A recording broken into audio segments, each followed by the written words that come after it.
Hi, I'm Brianna Freshwater, and this is the chemistry of cooking chocolate chip cookies. Our first ingredient is coconut oil. I've actually melted it, so it started out like this, and now it looks like this, and that's a phase change from solid to liquid. And I do that so it works as a solvent for the other solid ingredients that are going to be added to it later. So I start with the coconut oil, and I pour it in. Its scientific name is Cocos nufera. And then I add 2 eggs. These will also act as part of the solvent because of their liquid, and they are heterogeneous mixtures because of their yolk and their egg white. The coconut oil was a homogeneous mixture. Yeah, I can crack the egg.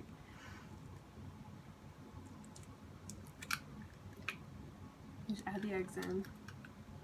So you have all your liquid ingredients together so they can work together to dissolve with some help from stirring the solid ingredients. And then brown sugar and white sugar's name is sucrose, and that's C12H11O. Sorry, C12H22O11. And the brown sugar actually acts as the acid for this reaction, with the baking soda being the base. Brown sugar has molasses in it, which has acids that react with the baking soda that will be added later on, and they produce carbon dioxide, which causes the cookies to rise and be nice and fluffy like you want them to. And sugar cookies that are meant to be hard and crispy, like frosted ones, you don't have brown sugar in them, so they don't rise because you have no reaction that way. So you want them for soft cookies, you want brown sugar. And both those sugars were homogeneous mixtures to begin with. Next we'll also add the vanilla, which comes from the vanilla plant, which is called Vanilla planifinora, is the scientific name for vanilla. So we add that in, and it will also work as part of the solvent with the coconut oil and the eggs to dissolve the sugar. And we stir it to the rate of reaction, or the rate of dissolving, is faster. And now we have one nice homogeneous mixture of sugar, coconut oil, eggs, and vanilla. The rate of dissolving for the sugar is also increased by the surface area. The surface area is much larger than, per se, a sugar cube, so it's easier to dissolve. That's why we use little granules of sugar instead of large sugar cube for baking, because it's much easier to get everything mixed together. Next we'll add in the dry ingredients, which is flour. Wheat's scientific name is Triticum acetum, and that's predominantly what makes it flour. So we'll add that in whisk to combine, so it dissolves faster with everything else that's already wet into the cookie mixture. I'm gonna pour that in. And the flour is what really makes up the essence of the cookie, so it gives it all its volume, besides the baking soda, which acts as the base for the experiment.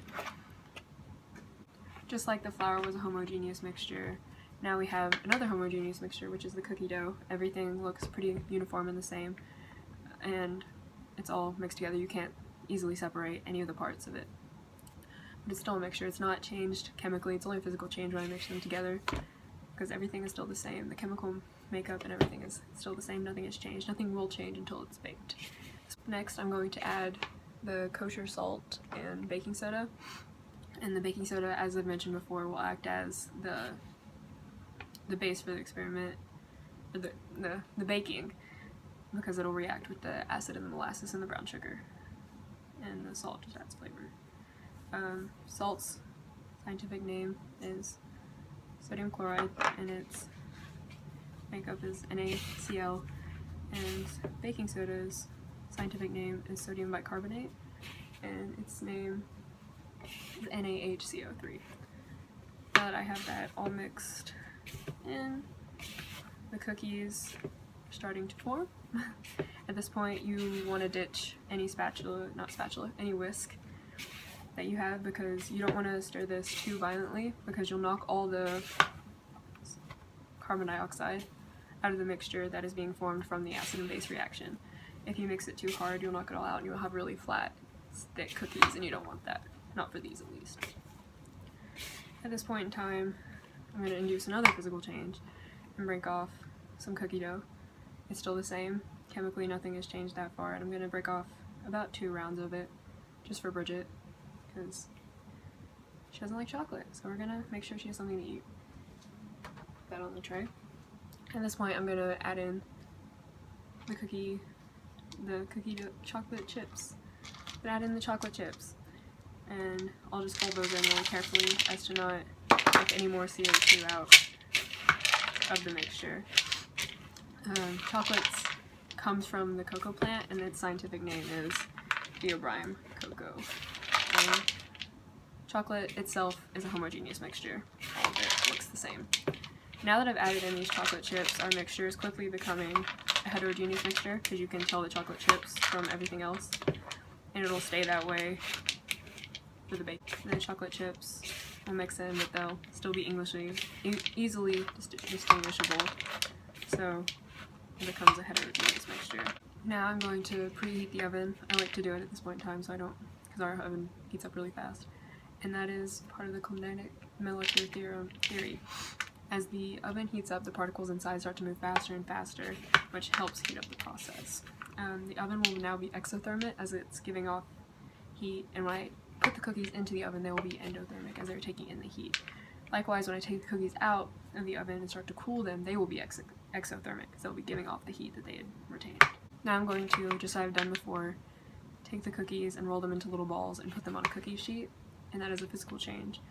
So I'm only breaking them apart. When put into the oven, the cookies will start the process of thermal expansion, and they will get slightly larger in volume because of the heat and the particles moving around faster and bouncing around throughout the cookie, which will cause them to expand just slightly. After these cookies are baked, they will be chemically changed, and they can never revert back to their original properties that they have. They can't be separated like a mixture can, and they're bonded together chemically. When put in the oven, the reaction rate for the acid-base reaction will speed up and help the cookies form into what they need to be. Baking is a very exact science when it comes to acid and bases, because if you put too much of the base in there, you will get the bitterness from the base will come out in a soapy type taste, and if you put too much of an acid in there, it'll taste really sour. You don't want either of those things. You have to get the perfect combination for things to work out. Chemistry has a lot of relations to life, and baking cookies is only one of them. If you look around, you'll see a lot more. Sometimes it's just hard to spot. Thank you.